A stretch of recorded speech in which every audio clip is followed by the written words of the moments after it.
Hello everyone, I'm Omantheswara and a lecturer in Physics, Government College for Women, Mandya. I welcome you all to the video lecture series on crystallography. In this video lecture, I will explain the basic idea behind crystals, X-ray diffraction, and we will know what is the Bragg's law. Hi everyone. Firstly, we will know what actually the crystals are. Okay. When we hear the word crystal, one thing that comes to most of our mind is diamond. Why is that? Is that because of its definite shape or its lustrous property? Mostly we think of it because it's expensive. Okay, now I said diamond is a crystal because of its definite shape and lustrous property. Then can I say a glass is a crystal? As we can see in this picture, glass is also having a definite shape and even it is lustrous as well. Then how do I confirm that? I have an idea. Take a stone and throw it on the glass. What will happen? Yes, it breaks. But how it breaks will tell you whether it is crystal or not. That sounds interesting, right? I mean, just look at this picture. The glass breaks in all possible directions, and this breakage will give me the information about the way the atoms are arranged in it. The glass is made up of silicon dioxide. These molecules in the glass are arranged randomly, means one atom is arranged here, another is somewhere. There is no relation between these atoms. Whereas in the diamond, the atoms are well organized, right? Now you get an idea what actually the crystals are. With this idea, I can define a crystal as a solid in which the atoms or molecules are arranged in orderly manner. And some of the crystals we come across are, as I said, diamond, jewelry crystals, table salt or stone, quartz, and there are plenty more. And this is some basic information regarding crystals. We relate nature to a woman because it's very beautiful as well as most difficult thing to understand. Oh, you all know that. We know water boils at 100 degrees Celsius. Methane boils at minus 161 degrees Celsius. Why they boil at different temperature? Even the blood is red, grass is green. Why they have different colors? The same thought, diamond is hard, but why wax is soft? Have you ever thought the reason for this? It is difficult, right? The answer for all these questions have come from structural studies. Yes, you heard it right. The entire world have become prey to corona pandemic. To overcome this situation, scientists are trying hard to design a suitable medicine or vaccine or some kind of inhibitors. Dear friends, unless we know the structure of this virus, it is impossible to design a drug. Now you get an idea how important the structural studies is. Scientists have developed many methods for structure determination, but most convincing and detailed method till date is X-ray diffraction. Then, what is X-ray diffraction? In the X-ray diffraction experiment, the sample is placed in the center of instrument and the X-ray is passed through the sample. The diffracted X-ray are collected using the detectors. By analyzing this diffraction pattern, we will get the molecular structure. By hearing this, some questions are running in my mind. Why only X-rays? Why not light? What happens when X-ray gets inside the crystal? How do we get the atomic structure from that diffraction pattern? Here we have a basketball court which is fenced. Watch this carefully. The basketball hits the fence and bounces back as if it is hitting a wall. In the second attempt, I throw a ping pong ball and it easily gets inside the fence.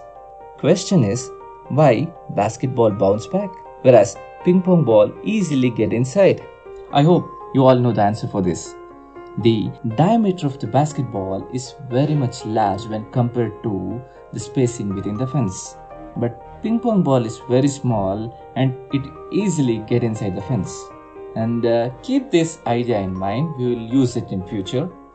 Wavelength of light is around 400 to 800 nanometers, or I can say it as 4 to 8 10 power minus 7 meters. That means the order of the wavelength of the light is 10 power minus 7 meters.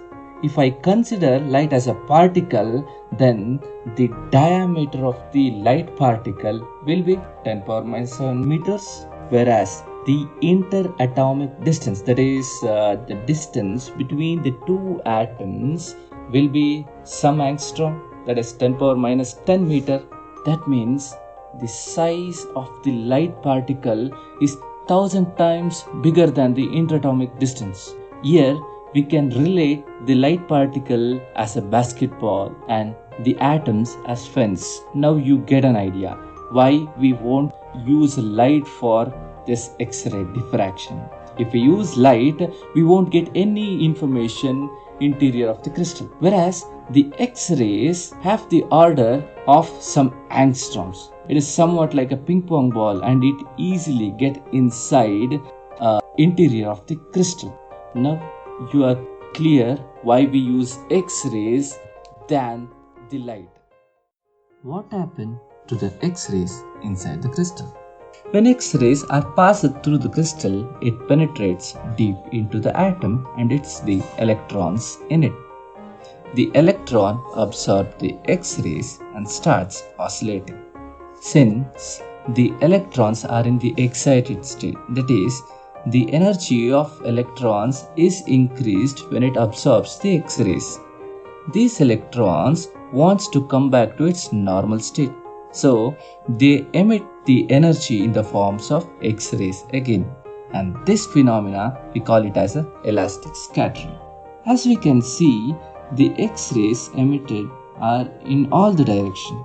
But we don't want all those X-rays. So to make the problem simple, we just consider the X-rays only in one particular direction. And this is the case of just one electron. But an atom consists of several electrons in it. And all these electrons also scatters the X-rays. Now consider the X-rays heading off in only one direction. These waves superpose to give one bigger wave. This is the contribution of one atom in the crystal. Similarly, each and every atom in the plane emits the X-rays, and finally all these rays combine to form a single wave and it is detected in the detector. Now I get the diffraction pattern, but how to get the structure of the molecule from the diffraction pattern? The answer for this question was found even before the discovery of X-rays itself. That sounds crazy, right?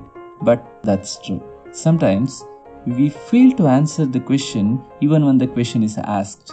But a gentleman gave us solutions 90 years before the problem arose. The gentleman was none other than Jean-Baptiste Joseph Fourier. That solution was Fourier transform. If the Fourier transform is applied to a particular crystal plane, then the solution will tell me where the diffraction spot will form. Inversely, if we apply the inverse transform to the diffraction spot, then the solution will give me the information of crystal plane. It's so simple, I guess. Now we know what is X-ray diffraction. Also we know that X-rays from different planes combine and give diffraction spots. My question is, will all these X-rays give the diffraction spots? They don't. Then when will I get the high intensity spots? The answer is Bragg's law. Or I can say it as a Bragg's condition. That is, the X-rays which obeys Bragg's condition will only give the diffraction spots and others cancel out. If it is the case, we will first see what is Bragg's law. And it states during X-ray diffraction, to get high intensity spots, the path difference, that is the extra path traveled by the X-rays, must be equal to the integral multiple of the wavelength of the X-rays used. Or mathematically I can say it as path difference equal to n lambda. We just came to know the statement of Bragg's law, and now we will describe the path difference mathematically. For that, consider a crystal lattice, and d is the distance between the two planes. When a crystal is exposed to X-rays, it re-emits them, and we have studied it already. The incident X-rays are making an angle theta from the crystal surface. Usually, a beam consists of several rays, but for simplicity, I have considered just two rays. Those are AB and DE. And the emitted radiations are BC and EF. In the first plane, X-rays travels from A to B and then B to C. In the second plane, it travels from D to E and E to F. Just look at the picture carefully. The X-rays from the second plane travels an extra distance GEH compared to the first ray. Or I can say GEF is the path difference. So to calculate GEH, in the picture, GE is equal to EH. Or I can rewrite it as a GEH is equal to 2 times GE. So to find the path difference GEH, first we need to find GE. So in the diagram, ABG is equal to 90 degree. Also ABX, which is the incident angle or the angle of incidence, and I've called it as theta. Then the remaining portion XBG will be 90 minus theta. Also observe carefully that XBY will also form 90 degree, and I said above XBG will be equal to 90 minus theta. The remaining, the GBY, will then be equal to theta. Now BE is the distance between the two planes, that is the interplanar distance, and I have called it as D. Now it's interesting. See, I have theta, I know the hypotenuse, that is BE, and I need to find out opposite side, that is GE. So we will find some function which relates theta, hypotenuse and opposite side in it, and we all know that it is sine function.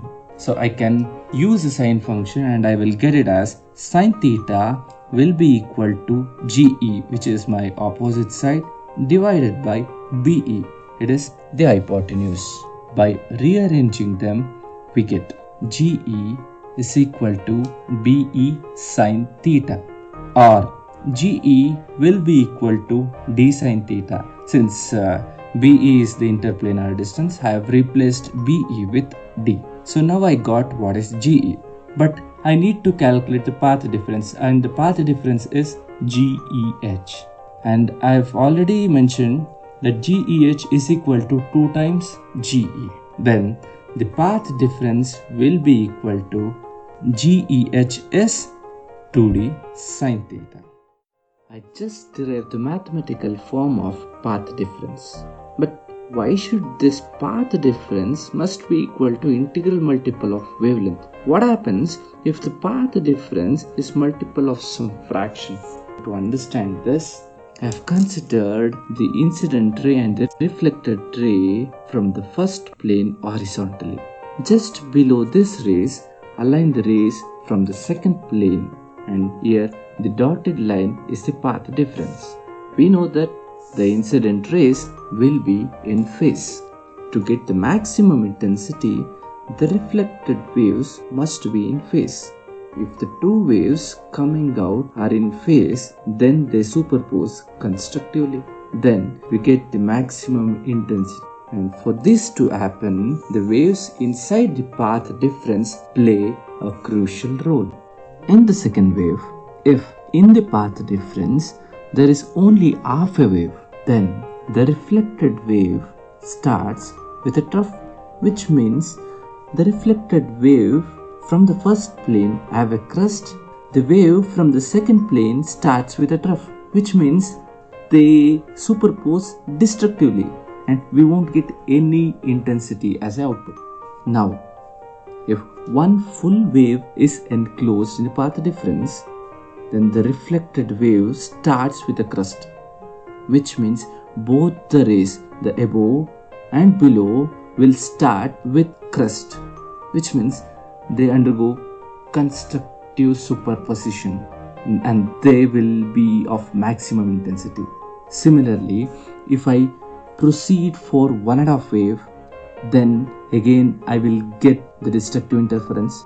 For 2 waves, I will get constructive, and 2.5 waves, I will get destructive interference. In 3 waves, I will get again constructive interference. Or speaking generally, I can say if there are complete waves, that is 1, 2, 3, or I can say it as n, we will get maximum intensity. Anything in between, that is half, 1.5, 3/4, for all those waves gets nullified. And that's why Bragg's statement says path difference must be equal to integral multiple of wavelength, that is n lambda. And this is some basic information regarding crystals, X-ray diffraction and Bragg's law. And in our future videos, we will discuss some more concepts on crystallography.